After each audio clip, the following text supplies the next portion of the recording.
কল্যাণী ইউনিভার্সিটির আন্ডারে যে সমস্ত কলেজ রয়েছে প্রত্যেকটা কলেজে তোমরা যারা BA BSc BCom honours and পাসের স্টুডেন্ট রয়েছো, তো তোমরা যারা ফার্স্ট সেমিস্টারে খাতায় রিভিউ করতে দিয়েছিলে, তো সেই রিভিউ রেজাল্টটা কিন্তু কল্যাণী ইউনিভার্সিটি থেকে কিছুক্ষণ আগে পাবলিশ করে দিয়েছে।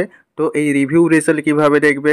রিভিউ রেজাল্টে কারা কারা পাস করলো এবং রেজাল্টে অনেকের লেখা আছে নো চেঞ্জ, অনেকের সাপ্লিমেন্ট, অনেকের কোয়ালিফাই।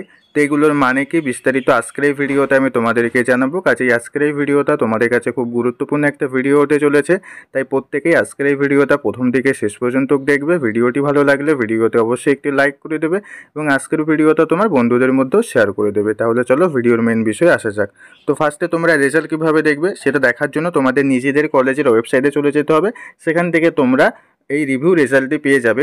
তো আমি রানাঘাট কলেজের ওয়েবসাইটে চলে আসলাম। দেখো গুগলে এসে সার্চ করেছি রানাঘাট কলেজ। সার্চ করলে এখানে দেখো একটা অপশন দিয়ে দিয়েছে এক্সাম রেজাল্ট। এই অপশনের উপর যদি আমি ক্লিক করি, আমার সামনে দেখো রেজাল্টের ওয়েবসাইটটা খুলে গেছে। এখানে দেখো পরপর রেজাল্টগুলো পাবলিশ করে দেওয়া রয়েছে। ফার্স্টে রয়েছে Yuji first semester BA honours review result, তারপরে বিএ জেনারেলদের রেজাল্ট রয়েছে, বিএসসিদের রয়েছে। তো এখান থেকে তুমি যেই স্ট্রিমে রয়েছে সেই রেজাল্টটা ডাউনলোড করে নাও। আমি এখানে বিএ জেনারেলেরটা দেখবো, তাই বিএ জেনারেলের উপর ক্লিক করলে আমার মোবাইলে পিডিএফটা ওপেন হয়ে যাবে। ওকে, পিডিএফ ওপেন হয়ে গেলে তো দেখো এখানে এবার রেজাল্টে তুমি তোমার রেজিস্ট্রেশন নাম্বার অথবা রোল নাম্বার দিয়ে উপরে দেখো সার্চের অপশন রয়েছে, এখানে সার্চ করে নিতে পারো। সার্চ করলে তোমার নাম চলে আসবে, ঠিক আছে। নামের পাশে যদি লেখা থাকে কোয়ালিফাই, তাহলে ভাববে তুমি পাস করে গেছো। কত এসজিপিএ পয়েন্ট পেয়েছো সেটাও দেখিয়ে দেবে।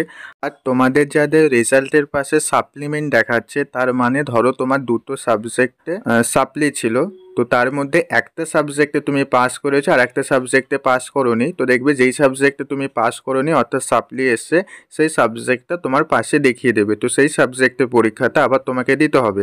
আর যাদের রেজাল্টের পাশে নো চেঞ্জ দেখাচ্ছে, তার মানে তোমাদের রেজাল্টে কোনো রকম পরিবর্তন হয়নি, অর্থাৎ রিভিউ করতে দিয়েছিলে, রিভিউ করার পরে তুমি পাসও করোনি অর্থাৎ ফেলও করোনি, যা ছিল তাই রয়েছে, ঠিক আছে। তোমাদেরকেও আবার পরীক্ষা দিতে হবে। তো এই ছিল রেজাল্টের বিস্তারিত বিষয়। আশা করছি তোমরা প্রত্যেকেই বুঝতে পেরেছো।